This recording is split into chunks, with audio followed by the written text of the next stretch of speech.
사랑과 선행으로 서로를 격려해 따스함으로 보듬어 가리. 주님 우리 안에 함께 하시니 형제 자매의 기쁨과 슬픔 느끼네. 내 안에 있는 주님 모습 보내 그분 기뻐하시네.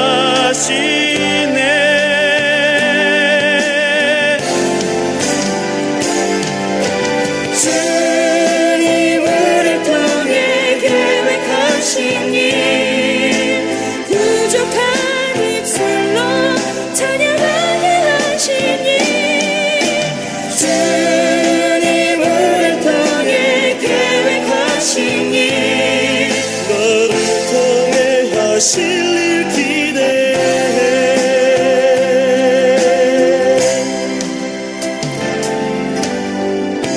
주 안에 우린 하나 모습은 달라도 예수님 한 분만 바라네.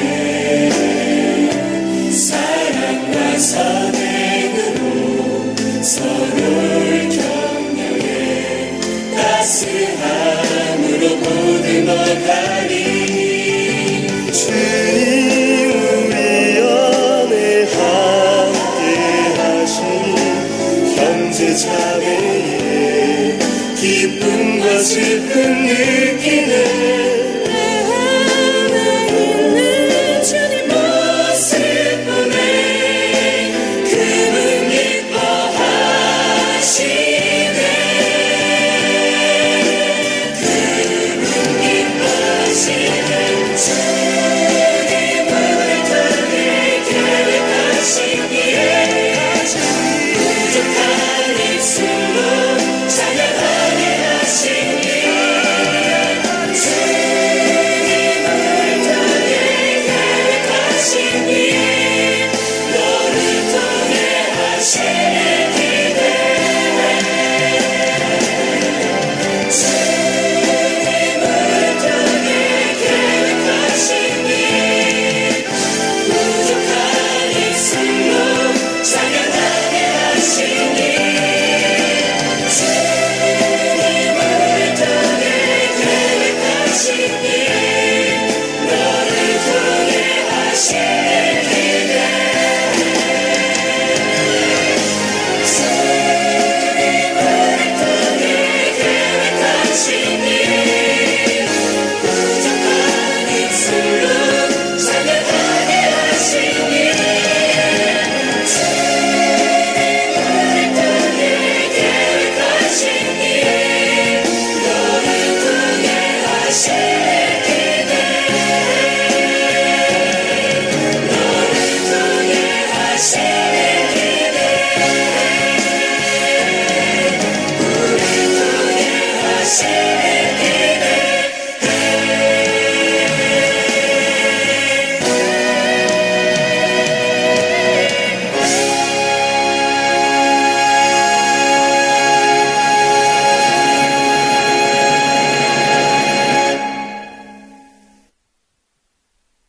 보실 말씀은 히브리서 10장 19절에서 25절의 말씀입니다. 신약성경 363페이지. 그러므로 형제들아 우리가 예수의 피를 힘입어 성소에 들어갈 담력을 얻었나니 그 길은 우리를 위하여 휘장 가운데로 열어놓으신 새로운 살 길이요 휘장은 곧 그의 육체니라. 또 하나님의 집 다스리는 큰 제사장이 계심에 우리가 마음의 뿌림을 받아 악한 양심으로부터 벗어나고 몸은 맑은 물로 씻음을 받았으니 참 마음과 온전한 믿음으로 하나님께 나아가자. 또 약속하신 이는 미쁘시니 우리가 믿는 도리의 소망을 움직이지 말며 굳게 잡고 서로 돌아보아 사랑과 선행을 격려하며 모이기를 피하는 어떤 사람들의 습관과 같이 하지 말고 오직 권하여 그날이 가까움을 볼수록 더욱 그리하자. 아멘. 코로나19라는 처음 접하는 바이러스가 세상에 나타난 지 1년이 지났습니다. 이 바이러스로 인해서 세상 사회는 모든 것이 마비되기도 하고 엉망이 되어 갔습니다. 교회도 마찬가지고 개개인의 신앙도 그러했을 것 같습니다. 아마 제대로 된 공동체 예배, 우리 공적 예배를 드릴 수 없음으로 인해서 심한 영적 침체를 겪으신 분들도 계실지 모르겠습니다. 그러나 오히려 이런 시기, 이렇게 힘들고 어려운 시기가 우리 각자를 되돌아볼 수 있는 귀한 시간이 되기도 합니다. 내가 누구인지, 나의 신앙 수준이 어느 정도인지 가늠해 볼 수 있는 그런 기회가 된다라는 것입니다. 소크라테스라는 유명한 철학자가 한 말이 있죠. 너 자신을 알라. 이미 이전부터 내려오는 말이었습니다만 소크라테스가 했기 때문에 더더욱 유명해진 그 말입니다. 근데 그 너 자신을 알라라는 이 말씀, 이 말이 잘 적용할 수 있는 시간이 바로 오늘날인 것 같습니다. 특히 성도라면 자신이 누구인지 올바로 알아야 한다라는 것입니다. 내가 누구인지 자신의 정체성을 올바로 알 때 삶의 방식을 거기에 맞춰서 갈 수가 있는 것입니다. 내가 누구인가를 잘 알아야 합니다. 좀 더 정확하게 말씀드린다면 성도라면, 기독교인이라면 기독교인이 어떤 존재인지, 성도가 어떤 존재인지를 잘 알아야 한다라는 것입니다. 기독교인들은 처음부터 교인 또 성도가 아니었습니다. 그렇죠. 이 세상의 모든 사람들은 너나 할 것 없이 원래부터 죄인이었습니다. 어머니의 뱃속에서부터 죄를 가지고 태어나 그래서 모태에서부터 죄인인 그런 존재들입니다. 그것이 인생입니다. 그래서 하나님과 멀어진 존재가 되었고 하나님으로부터 영원한 심판을 받을 수밖에 없는 존재가 바로 인간이었습니다. 죄인이기 때문에 하나님 앞에 당연히 설 수도 없었고 하나님께 나아갈 수도 없었습니다. 그러한 인간의 인류를 불쌍히 여기셔서 하나님께서 정해주신 제도가 바로 제사장 제도죠. 사람들이 직접 하나님 앞에 나아갈 수 없기 때문에 제사장이 그 사람들의 백성들의 피 위하여서 그들의 죄를 위해서 짐승을 잡고 그 피를 하나님 앞에 뿌리고 그것으로 하나님 앞에 대신 기도하는 그런 역할을 하게 했습니다.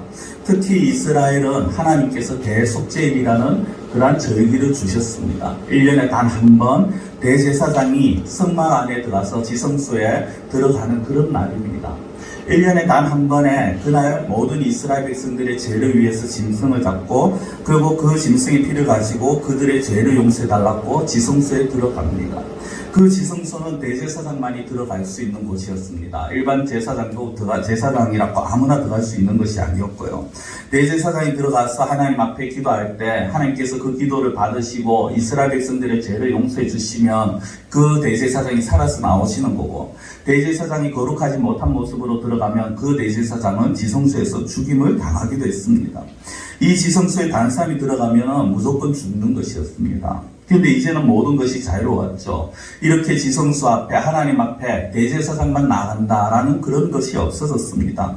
1년에 단 한 번 대제사장만 들어가서 하나님을 만났다라는 것이 아니라 이제는 모든 사람들이 하나님 앞에 나아갈 수 있고 모든 사람들이 하나님 앞에 예배 드릴 수 있고 모든 사람들이 직접 하나님 앞에 죄를 용서를 구할 수 있게 된 것입니다. 그러나 단 전제 조건이 있었습니다. 모든 사람에게 길은 열렸지만 그 길은 단 하나였습니다. 바로 예수 그리스도라는 것이죠. 예수 그리스도를 통할 때만 이것이 가능했습니다. 예수님께서 십자가 피를 흘리신 그 피로 인해서 이제는 더 이상 짐승을 잡을 필요도 없었는 것이고요. 대제사장이 가지고 들어간 그 짐승의 피가 더 이상은 필요가 없어졌다라는 것입니다. 복음서에 보면은 예수님이 십자가에서 달려 돌아가실 때 나오는 표현 중에 하나가 그 현상 중에 하나가 이런 것이 있었습니다. 성소의 휘장이 위에서부터 아래로 찢어졌다라는 표현이 나옵니다. 표현이 아니고 실제 상황이 나옵니다. 이 휘장이라는 것은요, 성막 안에 성소와 지성소를 구분하는 것이었습니다. 그리고 그 지성소 안에는 대제사장만 들어갈 수 있는 곳이었고 하나님이 계시다라는 하나님의 임재의 상징인 언약궤가 있는 그런 곳이었습니다. 이 휘장은 결코 사람이 찢을 수 있을 정도의 두께가 아니었습니다. 근데 그 휘장이 찢어졌습니다. 아래에서 위로 찢어진 것이 아니라 위에서 아래로 찢어졌다라는 것은 사람이 찢은 것이 아니라 하나님이 찢으셨다라는 거죠. 예수님의 피로 인하여서 예수님의 죽음으로 인하여서 그 휘장이 찢어졌다라는 것입니다. 그리고 찢어짐으로 인해서 어떤 것이 되어집니까? 앞에 걸리는 것이 가로막는 것이 없어졌기 때문에 누구나 하나님 앞에 직접 나아갈 수 있게 되었다라는 거죠. 대제사장을 통하여서 죄의 사함을 구할 수 있는 것이 아니라 자신이 직접 하나님 앞에 자신의 죄를 회개하고 용서를 구할 수 있습니다. 대제사장에 통하여서 자신의 어떤 구하 기도를 하나님 앞에 아뢰는 것이 아니라 직접 하나님 앞에 자신의 기도를 드릴 수가 있었습니다. 예수 그리스도가 나의 구세주라고 나의 구원자라고 믿는 사람이 누구든지 이제는 하나님 앞에 직접 나올 수 있게 되었고, 그것이 바로 오늘 이 자리가 아니냐는 것입니다. 우리는 이 자리에 통하여서 우리 모두가 하나님 앞에 나오는 일에 있어 누구를 통해서만 되어지는 그런 것이 아니지 않습니까? 모두가 하나님 앞에 직접 나와서 같이 예배를 드리는 것입니다. 예수님을 통해서 이 모든 일이 이루어졌다는 것이죠. 이것을 오늘 본문 19절에 이렇게 말씀을 합니다. 그러므로 형제들아 우리가 예수의 피를 힘입어 성소에 들어갈 담력을 얻었나니. 예수의 피를 힘입어 성소라고 하지만 지성소입니다. 하나님 앞에 나아갈 수 있는 담력을 얻었다. 담력이 우리나라 말로 말하면 용기 이런 의미가 됩니다만 좀 더 원어적으로 말하면요, 자유입니다. 특별한 권리입니다. 특혜입니다. 이제는 하나님 앞에 자신 있게 나아갈 수 있는 특혜가 주어졌습니다. 특권이 주어졌고 하나님 앞에 나아갈 수 있는 자유가 주어졌다라는 것입니다. 지성소는 하나님의 보좌 앞입니다. 이 성막이 전에도 한번 제가 말씀을 드렸습니다만은 하나님의 나라 천국의 모형이라면요, 이 지성소는 그 가운데 하나님의 보좌입니다. 이전에는 함부로 갈 수 없는 일반인들이 아무도 하나님 보좌 앞에 나아갈 수 없었는 그 자리에 이제는 예수 그리스도로 말미암아서 모든 이들이 자유롭게 하나님의 보좌 앞에 나아갈 수 있게 되었다라는 것이죠. 이것이 성도의 자유이자 권리이자 특권이고 이것이 우리의 자랑거리가 된다는 것입니다. 이렇게 구원받아서 하나님의 백성들이 모인, 이 땅에서 모인 곳이 바로 교회 아닙니까? 그것이 바로 제가 지난주부터 말씀드린 공동체라는 이 교회입니다. 또한 이 지상교회는요, 그렇기 때문에 당연히 예수 그리스도를 보여주는 장소가 되어야 합니다. 왜냐하면 교회가 어떤 곳이냐, 예수님을 머리로 한 백성들의, 성도들의 몸이, 성도들로 이루어진 예수님의 몸이기 때문에 우리는 당연히 교회를 통해서 예수님이 어떠한 분인가를 보여주어야 되는 것이죠. 그렇기 때문에 당연히 또 교회는 존귀하고 영광스러운 곳이 되어야 하는 것입니다. 그런데 이것이 당연한데 문제는 어떤 것이 문제냐, 예수님을 믿는 성도들 가운데, 우리 교회 성도들 가운데는 안 계시리라고 믿습니다만 세상에 많은 교회 많은 성도들 가운데 간혹 주님의 몸된 교회를 귀하게 여기지 않는 경우가 있더라는 것입니다. 이 교회당을 말씀드리는, 건물을 말씀드리는 것이 아니라 이 공동체를 귀하게 여기지 않는 자들이 있더라는 거죠. 이 교회 공동체, 신앙 공동체를 단순하게 어떤 인간들의 그냥 사람들의 사교적인 모임으로만 생각하는 그런 사람들이 있더라는 겁니다. 그것 또한 이 성도가 어떤 존재입니까? 성도는 그리스도의 몸을 이루는, 교회 공동체, 신앙 공동체를 이루는 그 몸의 각 지체입니다. 즉 다르게 말하면 성도 한 사람 한 사람이 그리스도의 몸이요 지체라는 것입니다.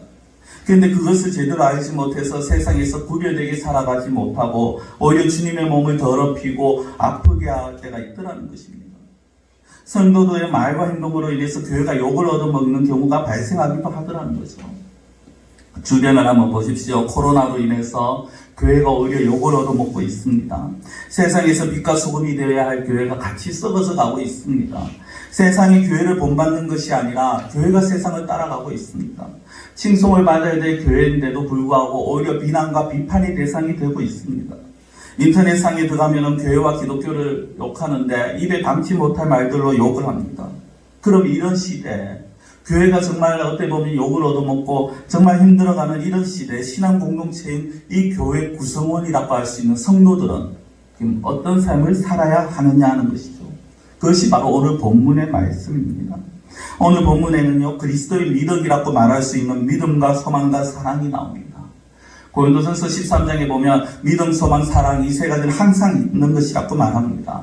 항상 있을 것이라는 건 무엇입니까? 그리스도인들의 삶 가운데 이 믿음과 소망과 사랑은 늘 나와야 된다는 거죠. 삶 가운데서 나타나야 된다는 겁니다. 그것이 어떻게 나옵니까? 본문 22절에 보면은 그 끝부분에 온전한 믿음으로 하나님께 나아가자라고 합니다. 23절에 보면 도리의 소망을 굳게 잡으라고 말을 하고요. 24절에 보면 사랑과 선행을 격려하라라고 그렇게 말을 합니다. 이 세 가지를 우리가 좀 살펴봐야 되는데 먼저 믿음입니다. 온전한 믿음이라고 말합니다.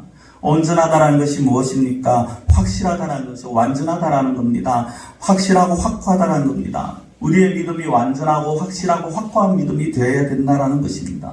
이런 믿음으로 하나님 앞에 나아가야 하는 자가 되어야 되는 것입니다.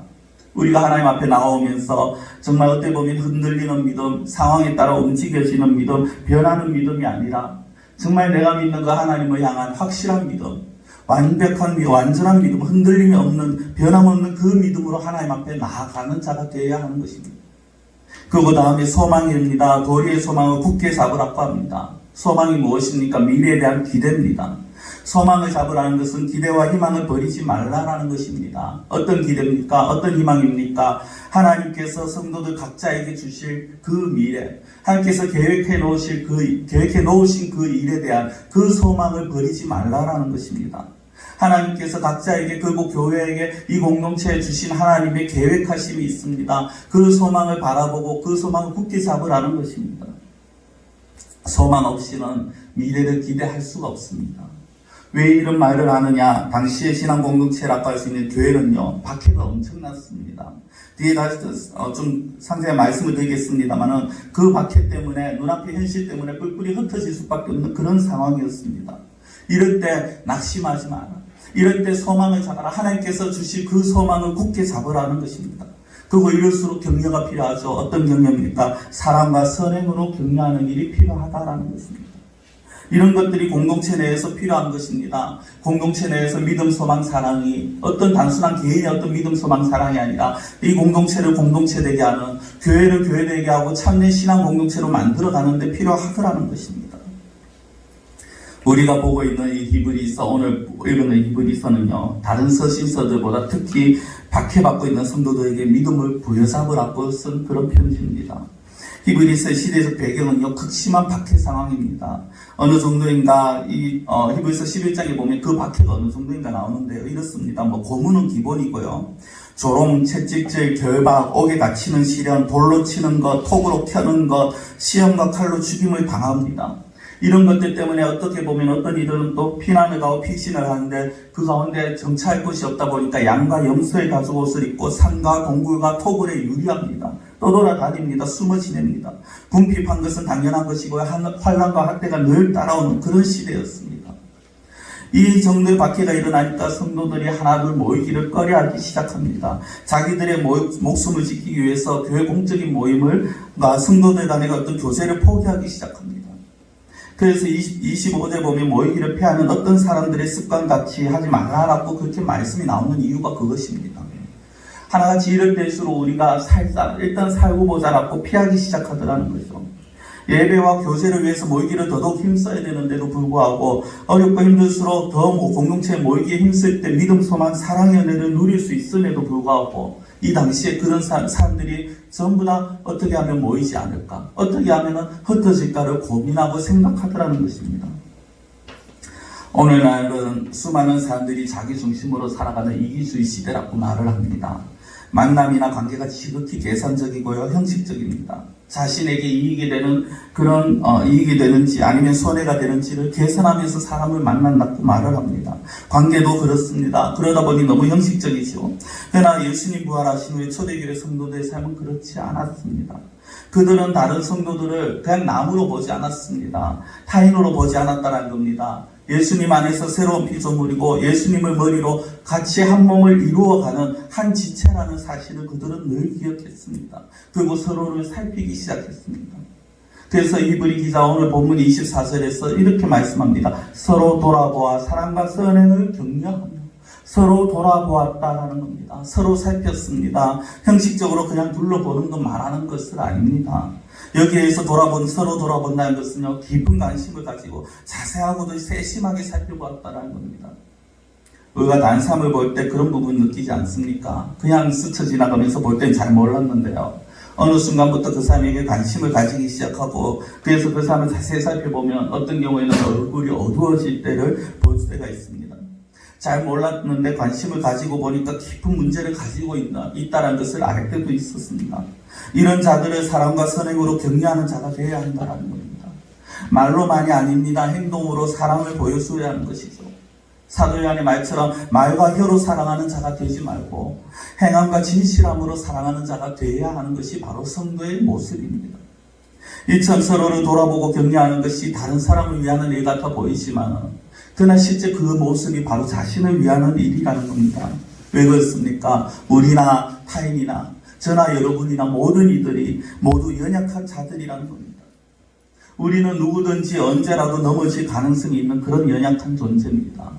그런 우리들에게 도와줄 사람이 있다는 것은 굉장히 큰 복이 되어집니다. 전도서 4장 10절 말씀에 혹시 그들이 넘어지면 하나가 그 동물을 붙들어 일으키려니와 홀로 있어 넘어지고 붙들어 일으킬 자가 없는 자에게는 화가 있으리라. 넘어지는데 옆에서 붙들어 줄 사람이 있으면 그것이 복이고, 넘어졌는데 일으켜 줄 자, 붙들어 줄 자 없으면 그것이 화라는 것입니다. 내가 다른 사람을 돌아보고 격려하고 세워줄 때 다른 사람 역시 나에게 힘이 되어줄 수 있다는 것입니다. 아니 꼭 무언가를 바라고 하는 것이 아니라 우리 모두가 언제라도 자칫 잘못하면 한순간의 방심으로 넘어질 수 있는 연약함이 있기 때문에 서로를 격려하면서 붙잡아 줘야 한다는 것입니다. 서로를 격려하고 잘 돌봐주는 새가 있는데요, 바로 기러기입니다. 이 기러기는요 그 자체가 그렇게 강한 새가 아닙니다. 날개가 그렇게 강한 그런 새들이 아닙니다. 근데 기러기 떼들이 이동할 때 가장 먼 거리를 날아간다라고 그렇게 말을 합니다. 학자들이 그 이유를 알아보니까 기러기 떼들이 이동할 때 제일 앞에 한 마리가 서고요, 그 뒤에 시어자로 서서히 번져가 터지는 그런 모습을 가지고 날아간답니다. 그래서 제일 앞에 날아가는 그 기러기가 공기의 저항을 다 감당을 하고, 그렇게 가면 뒤에 있는 기러기들이 힘을 훨씬 덜 들이고 간다는 거죠.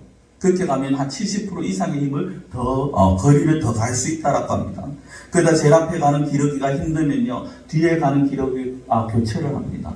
그러다가 한 마리가 갑자기 병이 들거나 지쳐서 내려앉으면은 혼자 놔두지 않고 두어 마리가 같이 내려가서 그 돌보다가 회복이 되어서 또 같이 날아간답니다. 이것이 기러기의 모습입니다. 짐승이지만은 한낱 새지만은 그러나 사람보다 더 나은 모습인 것 같습니다. 근데 하나님의 형상을 따라 지음받은 사람들이, 하나님을 섬긴다라는 성도들이 자기만 생각한다면 그것은 기러기만도 못한 것이죠. 우리는 서로를 돌아보며 사람과 선행을 격려하는 자가 되어야 합니다. 왜냐하면 우리는 기러기 때와 비교할 수 없는 예수 그리스도의 몸이기 때문입니다. 예수님의 피로 맺어진 한 공동체입니다. 그렇게 서로 사랑하고 서로 격려하고 서로 칭찬해주고 서로 세워주는 그러한 몸이 되어야 하는 것입니다. 공동체입니다. 당연히 모이기에 힘쓰는 자가 되어야죠. 기회만 되면 안 모이기 위해 애쓰는 것이 아니라 모이기에 힘쓰는 자가 되어야 하는 것입니다. 그것을 25절에 이렇게 말을 합니다. 모이기를 패하는 어떤 사람들의 습관과 같이 하지 말고 오직 권하여 그 날이 가까움을 볼수록 더욱 그리하사.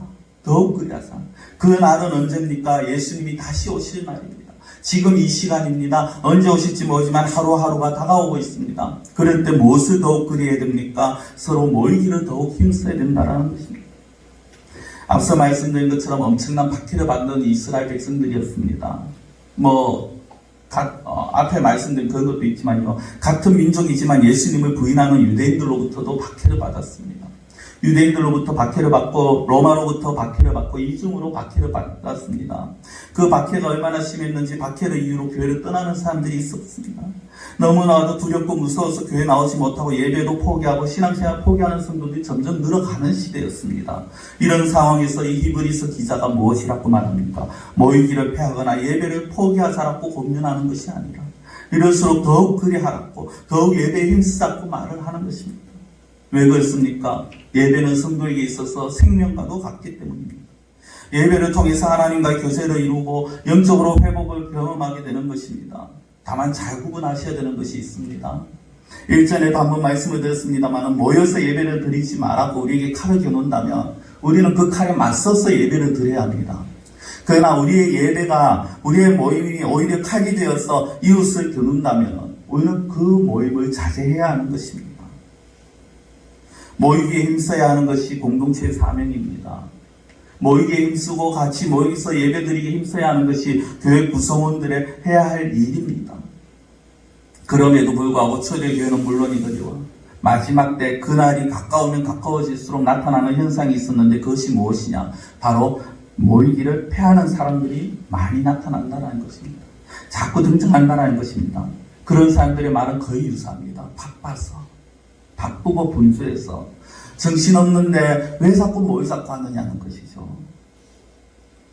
예전에 부교육자로 있던 어느 교회에서 있었는 일입니다. 부부 청년회라는 기관이 있었습니다. 일반 청년들은 아니고요. 결혼을 했는 30대, 20대, 30대 결혼했는 그 부부들입니다. 이 부서가 부부 청년회니까 부부니까 당연하게 이제 열심히 일을 하지 않습니까? 뭐 어떤 집은 남자만, 어떤 집은 또 부부가 다 그렇게 직장 생활을 합니다. 정말 바쁘게 그렇게 일을 하고 주일이면은 예배에 참석을 합니다. 그래서 주일 예배 참석한 것만 해도 참 칭찬을 받을 만한 그런 사람들이었습니다. 근데 제가 이 부부 청년회를 맡으면서 좀 바꿨습니다. 우리가 토요일도 모이자 갖고 있습니다. 처음엔 반발이 굉장히 심했습니다. 어떻게 한 주간 일을 하고 주말에는 좀 쇼핑도 해야 되고 가족들과 좀 같이 보내야 되고 하는데 왜 토요일도 만나야 되느냐. 근데 처음에 이제 그 오락가니까 반응이 시큰둥했죠. 별로 좋아하지 않았습니다. 그래도 강행했습니다. 토요일 오후에 모여서 성경 공부하고 기도회를 했습니다. 그렇게 모이기에 힘을 쓰고 점점 모이자 그 당시에 그렇게 적은 수로 모이던 그 모임이 점점 활성화가 되어갑니다. 제가 떠나고 난 이후에도 지금도 보면 그들이 힘든 시기에 자립하고 힘든 시기에 그들이 교회 기둥으로서 잘 섬기고 있다는 소식을 듣게 되었습니다. 성도 여러분, 힘들고 어렵다고 모이기를 패하는 것이 아니라 나중에 모이자라는 것이 아니라 힘들고 어려울수록 바쁠수록 더 우리가 자주 모여야 된다는 것입니다. 그래야 믿음이 든든해집니다. 그래야 영적으로 건강해집니다. 여러 여건에 따지면요, 모이기가 갈수록 더 힘들어집니다. 이것 따지고 저것 따지면 모일 수 있는 시간들이 점점 줄어듭니다. 앞으로 더더욱 그럴 겁니다. 그럴수록 함께 모일 때 하나님께서 그 공동체 안에 은혜를 주시더라는 것입니다. 사람들을 만나고 교제하고 대화하고 삶을 나누는 것이 쉽지 않은 현실 아닙니까? 이 코로나로 인해서 더더욱 그렇죠.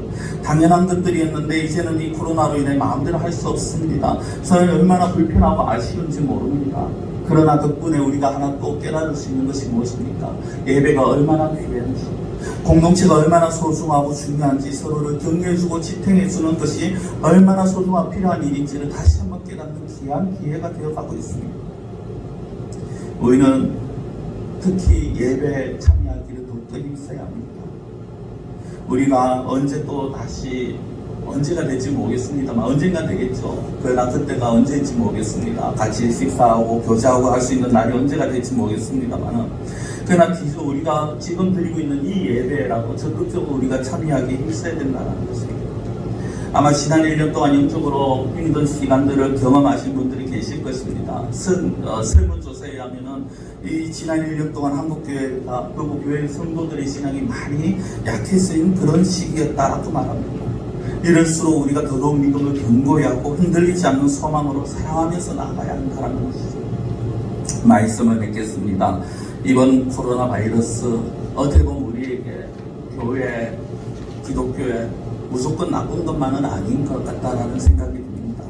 오히려 우리의 영적 상태를 점검할 수 있는 절호의 기회입니다. 그리고 다시 한번 더 단단하게 뭉칠 수 있는 좋은 기회가 된 것 같습니다. 현실이 힘들고 어렵지만은 그렇다고 우리가 결코 포기할 수 없는 일들이 있지 않습니까? 특히 교회는 신앙 공동체 내에서 과연 내가 얼마나 은혜를 사모했는가, 얼마나 그리스도의 몸의 지체의 성도들을 위하고 있었는가 다시 한번 돌아볼 수 있는 시간이었고 또 그렇게 다 돌아보면서 살아가야 될 것입니다. 사랑하는 성도 여러분, 우리는 한 몸입니다. 예수님을 머리로 한 한 몸입니다. 이 몸의 구성원으로서 우리가 놓지 말아야 할 것이 무엇입니까? 바로 믿음, 소망, 사랑입니다. 온전한 믿음으로 하나님께 나아가고 소망을 굳게 잡고 서로 돌아보아서 사랑과 선행을 격려하는 저와 여러분들이 되어야 될 것입니다. 그럴 때 하나님께서 이 공동체를 통해서 공동체 안에서 저와 여러분들에게 은혜를 가하여 주실 것입니다. 기도드리겠습니다. 사랑의 하나님 아버지, 힘들고 어려운 시기에 굳이 모여야 되느냐고 말할 수 있는 이런 시기에 그러나 저희들은 패하기에 힘쓰지 아니하고 오히려 어떻게 하면 더 모이기에 힘을 쓸까 저희들 마음을 모으고 또한 이렇게 예배에 참여하기에 힘을 씁니다. 하나님 저희들의 마음을 더욱더 붙들어 주시옵시고 저희들이 온전한 믿음과 굳건한 소망과 그리고 사랑으로 서로 격려하며 나아가는 그러한 저희들의 몸이 되어질 수 있도록 하나님께서 저희들을 붙들어 주시옵시고 지켜 주시옵소서. 시간마다 힘들고 어려울수록 그냥 주저앉아 있고 그냥 하기 싫다고 그냥 빠지는 것이 아니라 이럴수록 우리가 서로를 격려하며 우리가 정말 한 몸으로서 서로 세워나가며 참된 믿음을 가지고 하나님 앞에서 온전한 공동체, 한 몸인 공동체를 온전하게 세워나갈 수 있는 그러한 저희들의 삶이 되게 하여 주시고 저희들의 신앙이 되게 하시고 이 교회가 되게 하여 주시옵소서.